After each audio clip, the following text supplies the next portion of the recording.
We are live with the Short-Term Rental Pros podcast from Positano, Italy. Today, I have a very special episode for you guys. It is going to be a solo pod about how to manage short-term rental properties entirely remotely from this handy-dandy device over here in my hand called the telephone, or to not even need your phone or to be connected at all with the internet, with your guests, with your cleaners directly. So, first thing I want to do is I want to take a step back and I want to reflect on the first rental I ever had. This was several years ago. This was at a lake, my first listing at a rural property on a lake in North Carolina, where super excited when the guest booked, literally drove to the lake with the set of keys for that property and handed the keys to the guest. Walked around the house, showed the guest, how to do all these different things, kind of gave them the lay of the land, and then left. So spent an hour driving, 2 hours there, and then an hour driving back. So, that was several years ago. And to think about how far things have came and even the, kind of my own, I didn't think this was possible. Like, I didn't think that this is the week of September 10th. And the day today is September 15th.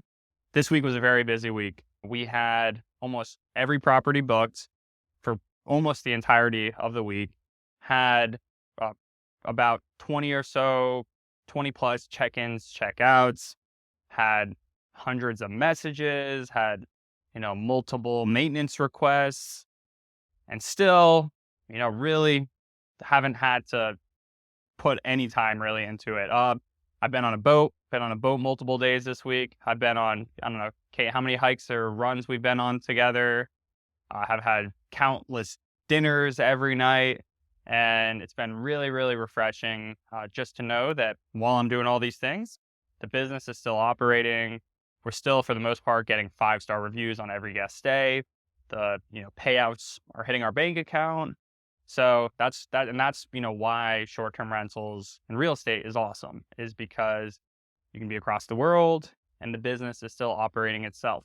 These assets are able to, in many cases, if you do it right, run themselves, put cash in your pocket, with or without you physically being there or being that attentive. So, again, that first guest literally handed them the keys.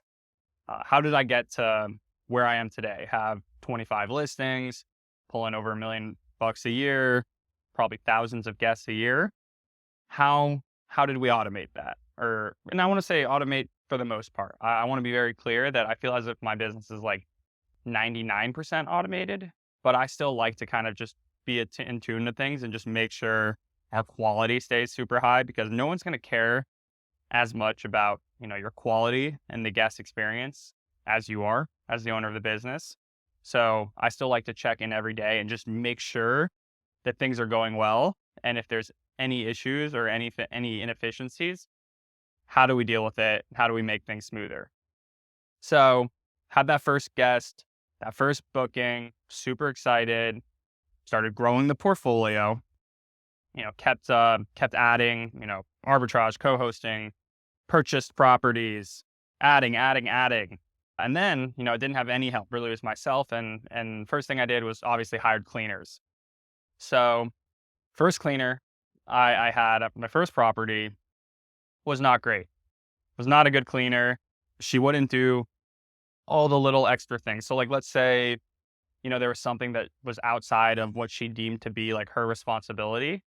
She wouldn't do it. If there was dog poop in the lawn, she wouldn't pick the dog poop up. So we kept getting bad cleaning reviews. And usually it was just little things that would have taken her a minute to do that she didn't do. So what did we do? We got new cleaners. We found new ones that seemed to be more passionate, care more about making, the guest experience and all the little things that needed to be done. So that's the first thing. Your cleaner is the most important. That's how you automate 75, 80% of the business, is you just have a good cleaner who, when she's cleaning, she looks around, she checks out, she uses her eyes and makes sure that not only is the place clean, the beds are made, But if there's any issues, let's say, a deck board is rotten or broken, she tells you. The best cleaners are the ones that have, the ability or a handyman, maybe it might be a husband, wife, the husband is able to fix things, or maybe they have a colleague, a friend who can just come over and take care of little things. But at the bare minimum, they need to tell you when there's a problem with the place. So that's the first thing. A cleaner who not only cleans, but tells you what's wrong. Best ones are the ones who can take care of the things that are wrong, but nevertheless, bare minimum, at least tell you. So that's the first step. Got better cleaners, and then realize the importance of having good cleaners. So now, at this point, I'm in probably about, I think I have like 6 different sets of cleaners. So not only that, got rid of that first one, got a new one, but I have 6 sets of cleaners across different locations. And I've probably been through about 14 or so cleaners. So it's really important that you find a good cleaner who cares and is someone who you say, hey, look, I want to scale my business here. I want to have more properties and I want you to be my partner. But in order for that to happen, you need to help me. Help me help you. So cleaners, having that synergistic relationship, super key. What you can definitely do with the cleaners is provide them checklists, everything they need to do, everything they need to look at, send you pictures, give them a list of everything they need to take a picture of after each clean. So, you can use your own eyes to tell that the place, and also if a guest complains, you have pictures to reference. So that's what the first thing I did was make sure I had good cleaners as I was scaling the portfolio. But at this time I was still, and I'm going to go back, this is still 2020, 2021. I was still doing all the guest communication myself. I was sending every message to every guest. I didn't even at that time, I don't even think I had property management software. So I literally, I had notes where I would copy and paste, the messages, the common FAQ messages I had.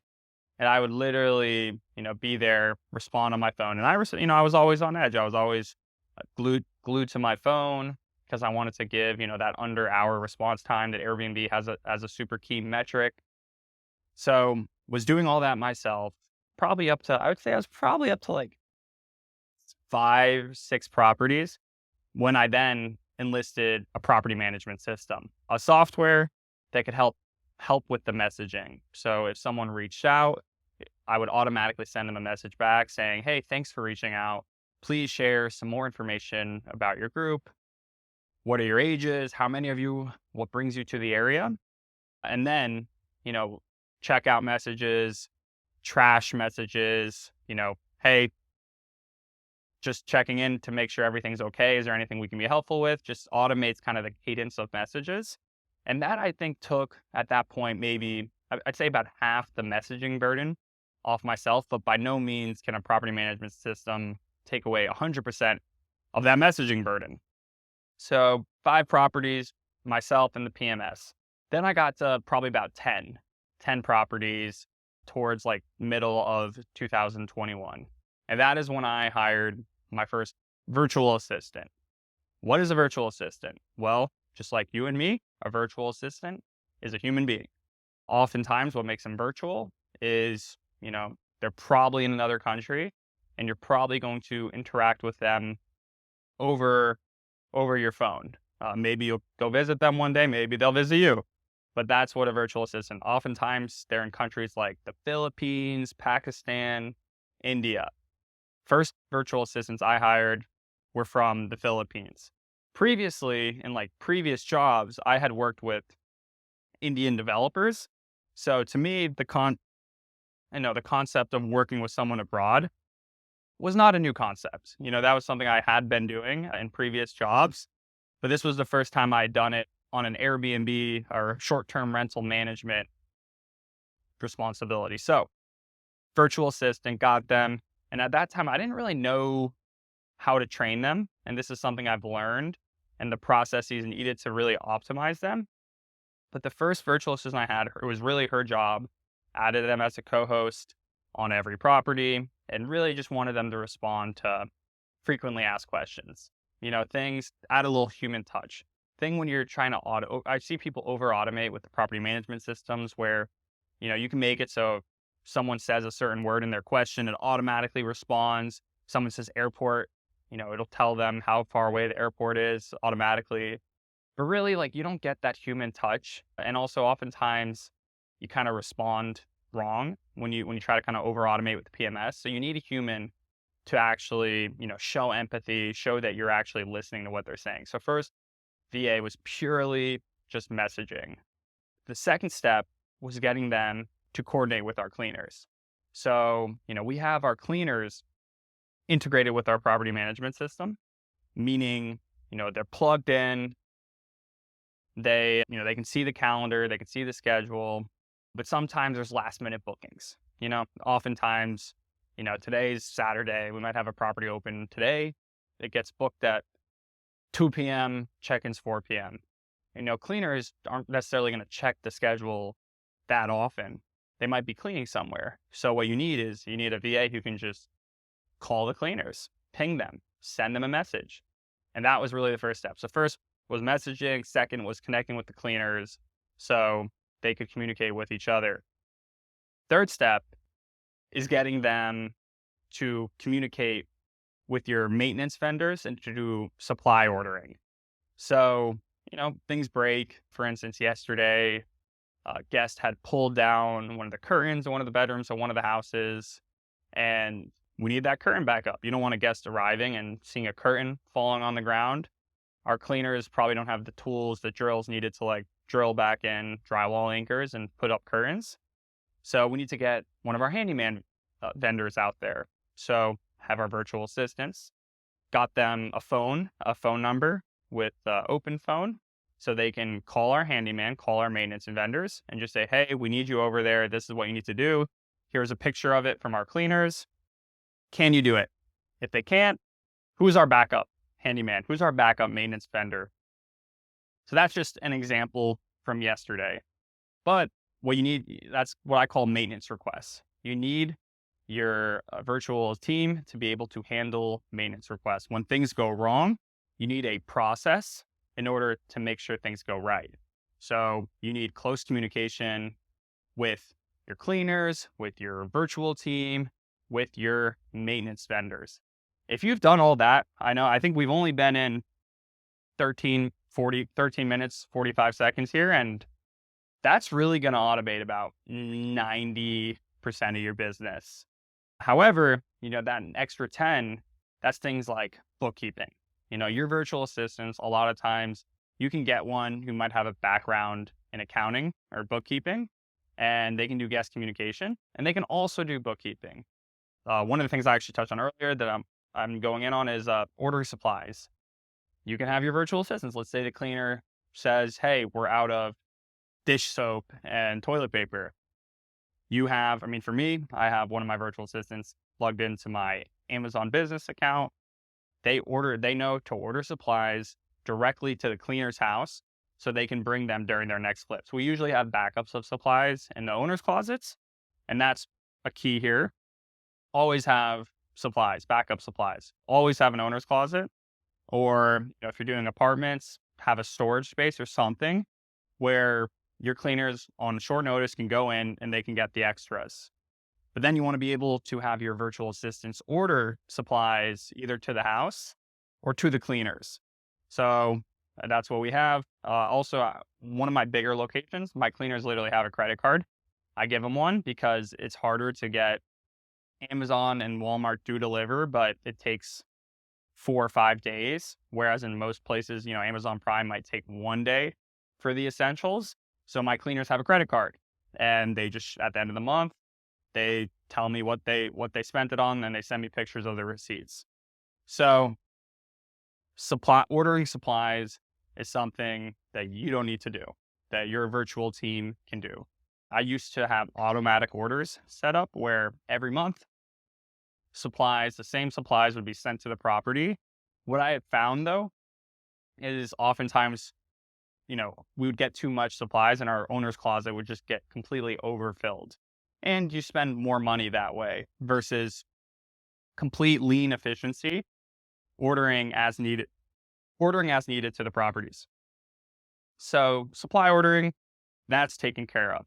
Guest communication, that's taken care of. Even till relatively recently, guests have been calling me because I personally felt that, again, for me, my, I do have 25 listings now, but I like to have extremely high quality. And again, I always felt that if I gave too much of the realms up, like gave too much responsibilities in that guest communication, that my reviews would go down. I'd go from 4.88 to 4.6, but I've actually went up in the last year. I think I'm like 4.92 or something since I've really kind of handed the keys over.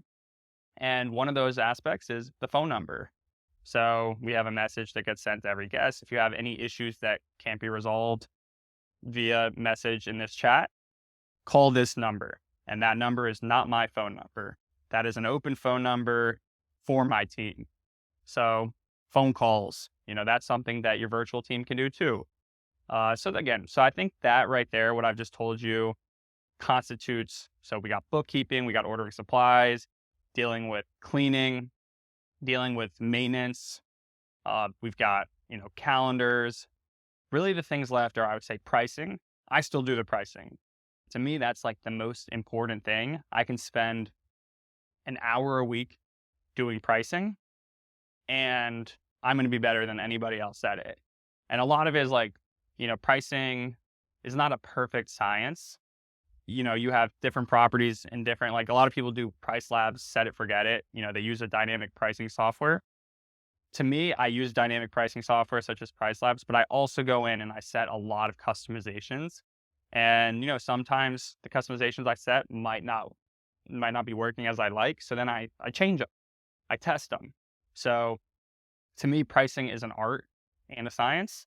And because of that, I can't really explain to someone how to do it. If you can't explain how to do something, then a virtual assistant won't be able to do it as well as you. And I'm constantly changing my pricing, testing, doing new things. And that's something I like to be at the forefront, and one of the reasons why, our properties I think are always, 90th percentile earners is because I'm so on it for all of our properties in terms of pricing. So, and that's also one of the things you can automate at the bare minimum. Use a dynamic pricing software. Most markets, you're going to have enough data where they're going to be good. In some rural markets, they're not. They're just going to suck because there's just not a lot of data for the pricing software to use. But using the pricing software, again, that by itself, gets you to that 80th percentile of pricing automation. And then that last 20% is manual configurations. You see, hey, my next 3 weeks are open. Why is that? Look at the competitors. Oh, crap. They're pricing a lot lower than we are. We've got to drop below them. Kind of what I call like the manual touches. So now we've got pricing, we've got guest communication, we've got maintenance issues, we've got bookkeeping, we've got ordering supplies. That right there, I'd say gets you to about 95% of Airbnb automation. So what is that last 5%? Well, I would say it's growing your portfolio. If you want to keep your portfolio the same, yeah, you can probably automate most things. But if you're like me, you want to grow. So what are things that you should be doing? Well, one, coming up with a strategy for your next investment. What is it going to be? If you're doing arbitrage, reach outs. You can have your virtual assistants do reach outs. So you definitely can. You definitely should. I have mine, one of my VAs, what they'll do is they'll literally send messages to every property in different markets that match our high level criteria. They'll just send a message and they'll start sending emails back and forth. However, the sales calls or the phone calls, whether it be a co-host, owner, whether it be a building, the actual calls and the sales and the pitching of yourself, that is something I like to do. I think that is one of the highest and best uses of my time. Thus, it is something I do. Analyzing new properties to buy. We have our VAs scraping, a bunch of different listings, trying to find unique properties in different places. And when they find them, they send them to us. But as for, the intangibles, the floor plan, the kind of the look and the feel, that is something I think is a high use of my own time. So if we have a property under contract, I'm going to go look at it. I'm going to go check it out. Obviously, someone across the ocean in the Philippines, granted, technically I'm across the ocean right now, it's going to be hard for them to fly over to look at a property. So there are things that you should be doing, but you need to be thinking about what is the highest and best use of your time. Again, if your goal is to, grow the business to a certain place and then F off, be in Positano, Italy. We're going to Paris, France next, or where are we going? Sunday to Paris. Then I'm going to be speaking at a conference in San Diego. Sure. You can get it where maybe all you have to do is just check in and make sure things are good and then deal with emergencies. What might emergencies be? Emergencies, they do happen. You have 25 listings. Random things are going to happen, and they are things that you should definitely be available for. For example, had one of my furniture assemblers dropped off all the cardboard with my address on it at a grocery store in their trash banister. And the grocery store called the cops because there was a ton of cardboard, and they just took a U-Haul over and dropped it. Cops showed up at the door. My VAs noticed on the Ring camera that a cop showed up. I got in touch with the police and just made sure, hey guys, just want to make sure everything's okay. At the time, I didn't even know that the trash had been dropped off at the grocery store. I just saw police had showed up. So I dealt with it. I called in. I was like, hey, I just want to make sure everything's okay. They told me the situation. We got it dealt with. That's just a recent example of a quote unquote emergency. But, emergencies can happen all the time. If you have say you have a really high end water heater that's broken and you got to find, someone who has a very specific part for that water heater. You might have to learn about the water heaters, learn about, who the suppliers are, make a couple phone calls, get things taken care of. You can't have local crews that are able to do that. I do a lot of times have folk who deal with, again, even the more complicated maintenance requests. But sometimes, like our air conditioning in Florida, just is having super complicated issues. It's not just like, oh, we send an AC guy there and he fixes it. It's, hey, it needs some part to regulate some other part. And actually, my business partner in this case took that lead. But there's instances where it's just kind of complicated and you got to use some brain power to figure it out. Right now, actually in Florida, we're dealing with kind of like a permitting paver tiki hut situation. And, I'm drawing up the specs of what we want done. But that's something I also like to do. I like to do landscape design. I like to renovate houses. So that's something you need to be thoughtful of, is kind of what is the highest and best use of your time. And how do you optimize for doing that? If the highest and best use of your time is being on the beach in Italy, all right, get your business to the point you want it to be. Get it. So, maybe just check your phone once a day, make sure things are okay, and then enjoy yourself. And that's totally cool. But if you're like me, you want to grow, I'm not trying to add 1,000 properties tomorrow, but I want to grow over time and just keep moving in the direction that I want to go. You got to figure out, what do you like doing, and how do you, automate the things that A, you don't like doing, but B, aren't actually helping you grow your business. I like talking to investors. I think it's a good use of my time.